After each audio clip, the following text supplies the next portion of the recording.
Alright, everyone, the matches are over, the votes are tallied, and the discussions have been ended on round one of Battle to the Bottom. Let's go through them all, and before I get the cringe comment for this voice, let's turn it off. Alright, so now that the voice is gone, and most likely still got some cringe comments to it, but the Battle of the Bottom round one overview, we're going to be talking about what's going on to round two, but right now, let's actually go over the highest commented and also the most voted one, because the most voted one was the Ismo versus Constellation, and to completely by surprise to me, that one went back and forth. I was watching it on that day, and pretty much at one point the Constellation was winning, at one point the Ismo was winning, and then it went back, and then it got just a clear winner came out from that. So that was actually quite cool to see. And then the most commented one was actually the Francesco versus Collingwood. Though I would say it was definitely the most commented one, it was still pretty one-sided. But yeah, those two are the most voted and the most commented on one. Let's go over round one, what all of you thought. Who are the losers that are going on in this losing bracket to the Battle to the Bottom, and my thoughts on kind of what's coming up with round two, because I think we're gonna have some very tight races on these next ones. This is gonna be good. So let's get into match one here. With 257 votes, the Valquin beats out the Zeton 75 to 25 percentile wise. Now in the comments here we have Albator Gaming saying the Zeton is quite useful in the game and has strong secondaries and good torps in comparison to the Valquin. Doesn't really have that great of guns to be considered as good picks, which I can absolutely agree with. The Valquin, that's the reason why it's here. The guns absolutely suck for this gunboat and such. We have rapid reload coming in with the Zeton was their only one that they skipped on this line. But yeah, I'll totally agree. The tier 9 and tier 10 of the Zeton line going up to the sleeve, and absolutely amazing. Definitely worth the skip in order to save your save yourself from some gray hairs, if I can talk today. Soulfire coming in saying that both ships are just tragic for the tiers. The only thing that kept them from voting for the French DD is the fact that it can get into tier 6 games, which is true. The Zeton is in a highly contested tier. On to match 2, we have the Normandy versus the Drake, and with 246 votes in total, the Drake is winning out with 62% of the vote. Now in the comments here, we have Mixed in saying that the Normandy is saved by the fact that she is stuck at tier 6, which, yeah, tier 6 is a lot shorter of a tier, and yeah, poor tier 9 facing out against tier 10 battles is exponentially worse, as Mixon says, and I cannot agree more. The Drake is just hard to actually sell to people, being that long of a grind and being that mediocre. Going over to Gummy Cat here, surely Drake is worse. At least Normandy has a lot of guns and at tier 6 versus Drake with no DPM and nerfed AA. Yeah, that is absolutely true. The Drake really does need a little bit of love, much more than what it's already got here. But now we move on to Scotch Order with Drake wins this one. By the way, there really wasn't many people that were defending the Drake in this post. Just enough why I do know there was a few people saying, yeah, it works, but a lot of those posts were like, I can make it work. Kinda. So yeah, with Scotch Order, Drake wins this one. It's worse than the Baltimore. Baltimore is definitely considered one of the worst tier 9s in that aspect. So definitely, and yeah, Normandy kinda can work if you can make it. So Drake wins match 2. Now on to match 3, we have the Lion versus the Soyuz, and with 225 votes, the Lion wins 72 to 28. I actually thought this was going to be a closer fight, but no, it was a clear winner with the Lion winning here. And with WoWsBlitz with DE, I like the Soyuz with the precise aim up. She's a beast with accuracy. Without it, she's mediocre at best. I disagree at mediocre, but okay, we'll go with it. But going over to the Lion, we have Oliver here. The main issue with the Lion is that the Duncan is at the same tier with the same armament. Why would you ever grind Lion when you get Duncan, which has, I agree with all this, better AP performance, better turret angles and traverse, better concealment, better agility, better speed, torpedoes, better secondaries. Yeah, Lion surely does need to get a lot of fixes, and they brought up the horrific gun angles, but I think there's much more to that than just the deck angle or the gun angles and the deck armor. Lion is in desperate need of a lot of love, and I'm betting Granddad has sent a lot of information over to Wargaming to help fix the Lion. Now on to match 4 with the Kid versus the Ranger here with 228 votes. The Ranger wins with 58% of the vote. Now, the comments here were great on this one. I just want to say this. This is the comment that just really nails like all the rest of them in one go. Ranger, just because of the CV. Soulfire, you're absolutely correct. Ranger is worse because it's a CV. It's short and sweet to the point, right? But let's actually go to a full comment with Mr. WB Jinx. I'm going to back up the Ranger here since it's probably my favorite CV. Ranger has to be played like the planes are not coming back. You strike with the dive bomber wing first, then attack with torpedoes. Kid is just kind of useless unless you allow you to be useful, which actually I will generally agree with it. Is if you let the Kid do what it can do, it still can at least work, where the Ranger, yeah, it kind of just sucks in general for being a CV. It was really actually, I did not expect the Ranger to go on in this tournament. I expected just straight up the Kid to lose and the Ranger to just go away and everything, but it will actually be moving on into the next game, so I'm quite surprised on that one. But yeah, Ranger I guess is worse than Kid according to the community. Once again, I am just your host. I am not here to choose anything, so we will see what the Ranger does in round 2. Now on to match 5 with 239 votes. Leon wins against the Algerie with 68% of the vote. And to defend that the Algerie is not as bad as Leon, Algerie is the worst because I bought the historical camo for it and I'm still crying in gold. I feel you, dude. I feel you. I'm right there. I've bought plenty of historical camos, and now that ship is long gone and never been in my port. I've been there, but going more onto this, I don't think Algeria is great, but it ain't terrible. Damned with faint praise, I guess, from Al. Yeah, Al, I completely agree with you. It's Algeria exists, right? And the Leone, yeah. So one of the few comments on the Leone isn't bad. It would be better if they made it historically accurate. It had 6 torp tubes and not 4, and give it better main battery reload and sap, which I can totally agree wobbly. Leone definitely needs a buff, but we will see how far it goes in this tournament, because I do know Wargaming is looking into this tournament and definitely watching to see what other ships maybe they can write that down and go, hey, maybe we should buff those. Maybe we should buff those. Now on to match 6, we have the Thunderer versus the Black, and with 209 votes, the Black wins with 79% of the vote. This was a clearly one-sided battle right there, and Light comes in here to defend the Black a little bit. Black at least has utility. All Thunder offers is low damage output and maybe some lucky fires, which I can definitely agree with. And Soulfire says the Black wins this with torpedoes that move at the speed of smell, which I just can't agree more. A lot of people are wondering why the Conqueror isn't here, but a lot of people forget that the Conqueror actually has some insane DPM for tier 10. There's a lot of things that actually the Conqueror is just in this state where it just needs really mobility buffs and a little bit better armor. It doesn't need much and actually be fairly well competitive in my opinion. But yeah,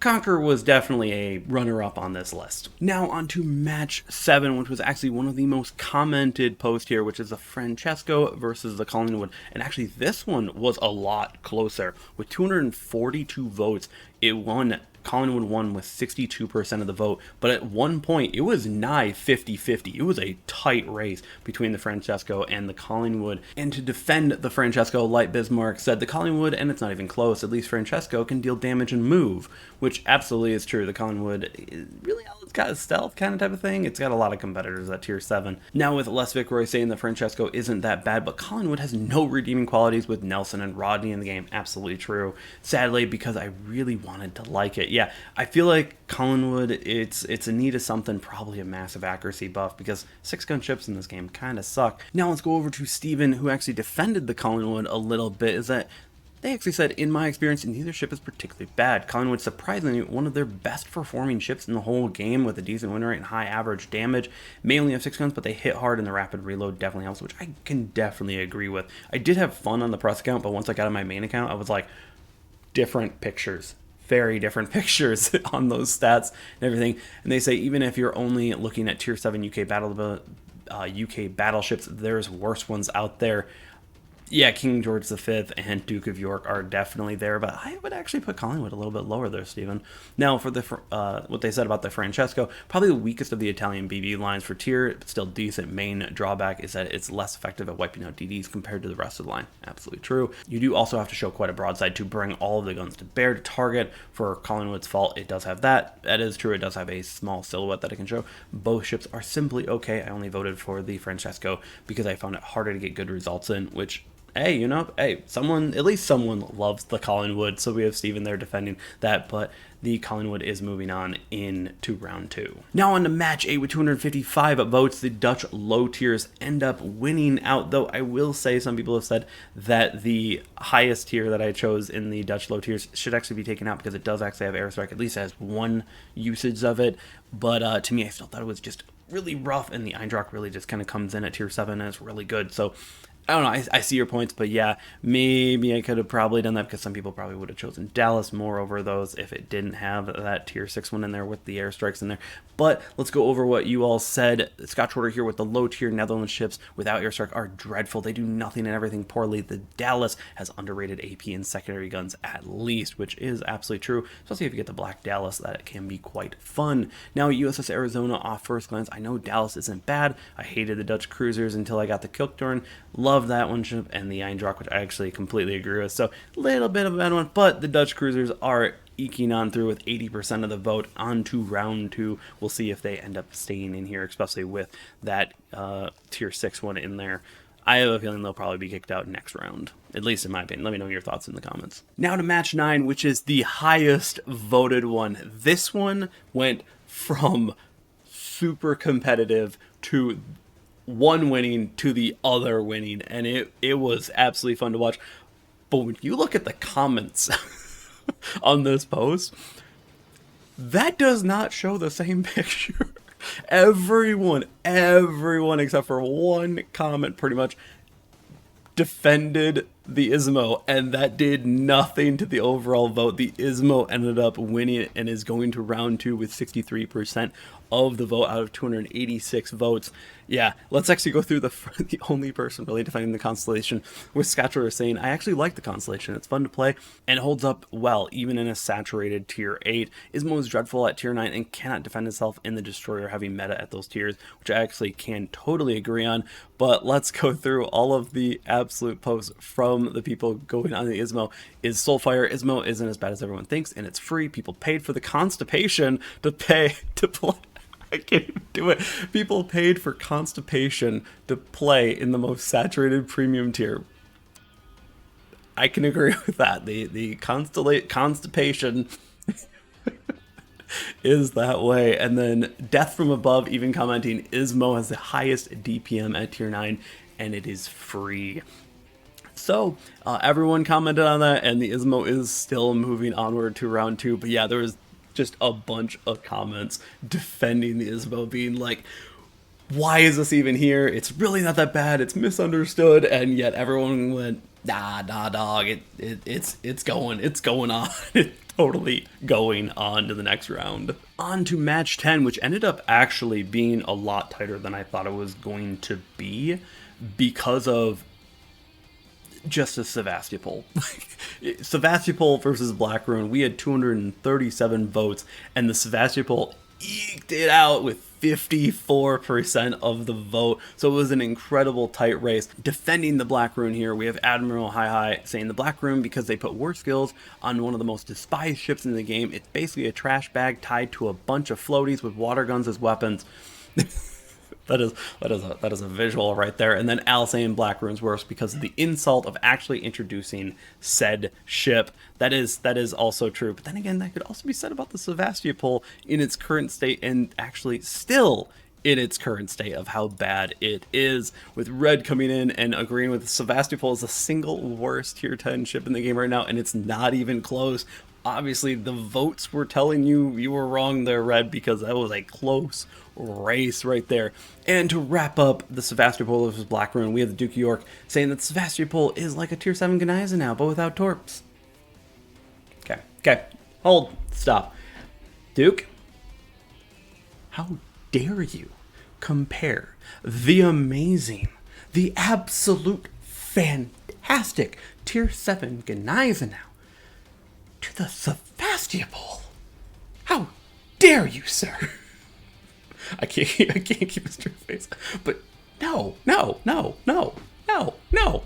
On to the next match there. On to the next match. Match 11, we have the HMS Surrey versus the HMS Queen Elizabeth. And with 244 votes, the HMS Surrey wins with 86%. Not even a fair fight on this one. The Surrey, hands down, everyone just universally hates. Even with Mr. Mime saying, I would rather go to the county of Surrey then play the ship Surrey, which actually I mostly went up to like Scotland area and like that for the British people. Can you explain, it's like Surrey like really that bad, or is it just the ship's just that bad type of thing? I don't know. I'd love to know. But going on to it, Oliver saying that Surrey is a tier 6 Devonshire bumped up to tier 7 with basically no changes. Devonshire wasn't particularly inspiring to begin with, and absolutely cannot agree more. That tier 6 and tier 7, ugh.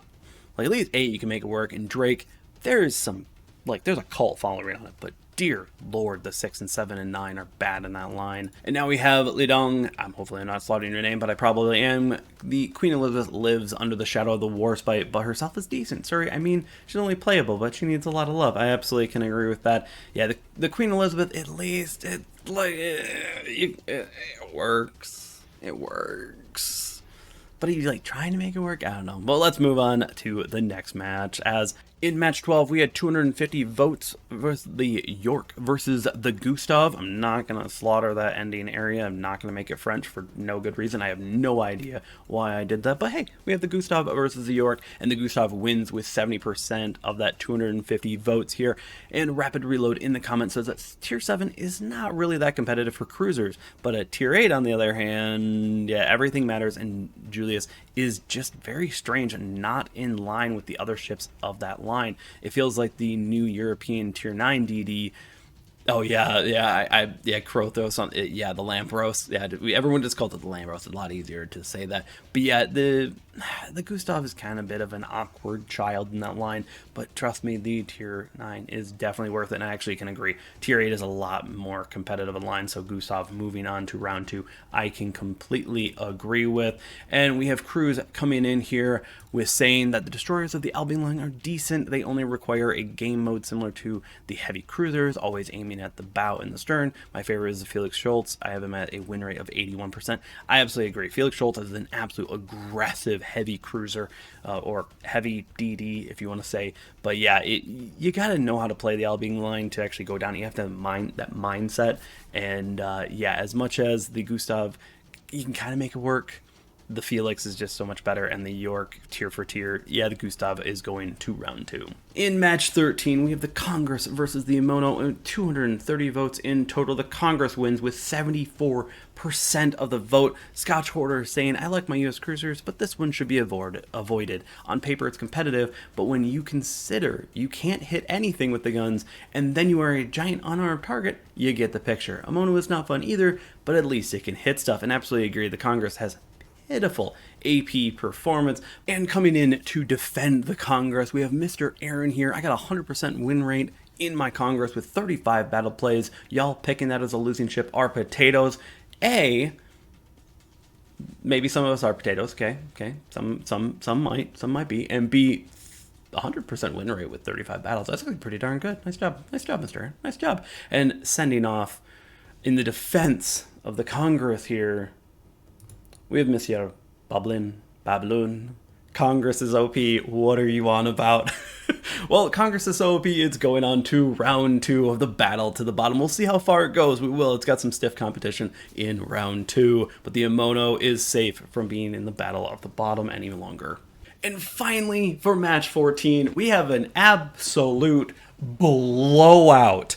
That's a term I'm probably going to be getting used to in the next year or so. But yeah, in this term, in this usage of the word blowout, the Hawkins absolutely demolished the Prince Eugen. 91% of 237 votes. Holy shit. And the comments did not let up about how bad the Hawkins is, with Mark Kelly coming with the Prince was my first premium ship when I started playing back in 2018. She will always have a place in my heart. plus the Hawkins is a steaming pile of dumpster cow manure. It was so great seeing all of these comments. It was Scott Order. Hawkins is my favorite to win this whole thing. A diabolical ship that should be skipped by everyone. Absolutely true, Soulfire. This one shouldn't even be close. Hawkins is a floating tragedy. Jesus. Red Gaming Dino, need we say more about the option here? Yeah, no, it doesn't. It seems like everyone wanted to say something with no mercy at all from Lip. Oh my god. And then I am a shovel. Hawkins is totally a tier 5, bro. Trust me, definitely not a tier 3. Yep, completely. Oh my god. At the very least, being low tier is very cheap to free XP right past your Devonshire. Though why go up that line when the light cruisers just playing better?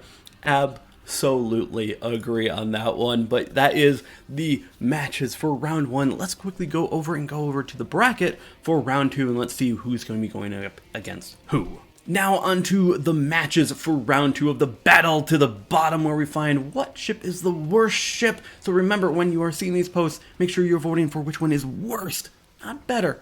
Which one is the worst, as we crown the worst ship in World of Warships. Blitz here. So for match 1, we have the legendary, the pick that a bunch of people are thinking is going to go all the way, the Haida versus the Valakuen right there. That, I think, is going to probably be a one-sided match, but we will see how people vote. Then in match 2, we have the Drake versus the Lion, another HMS versus HMS battle here, and this one's a tough one, I would say. I don't know who will pick what in this one, and I'm kind of up in the air on this because both are just so bad. Match 3, we have the Ranger versus the Lion, which still, to me, having the Ranger still in this battle to the bottom is quite a surprise to me, so I'm going to see how people vote on this.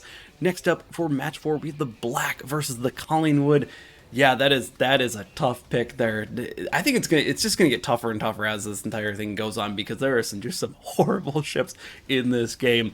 Match 5, we have the Yugumo versus the Dutch low tiers, and the Yugumo coming in. Yugumo's one of the worst tier 9s in this game, sitting alongside with Drake and Lion. So going against those low tier Dutch ships, I'm begging the Yugumo's gonna win this one. But love to know your thoughts on all of these matches down below.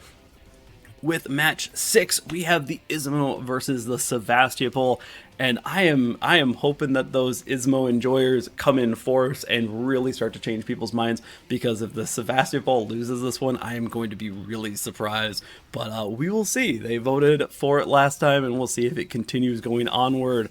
In match 7, we have the Surrey versus the Gustav.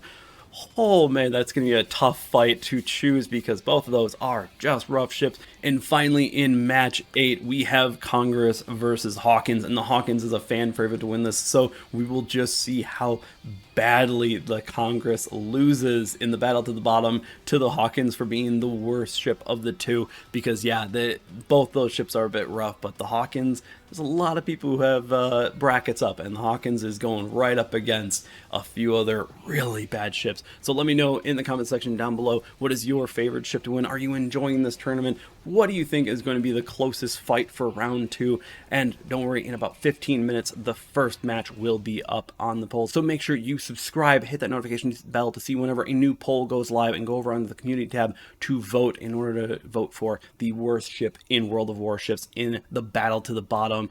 Have a good day, everyone. Peace.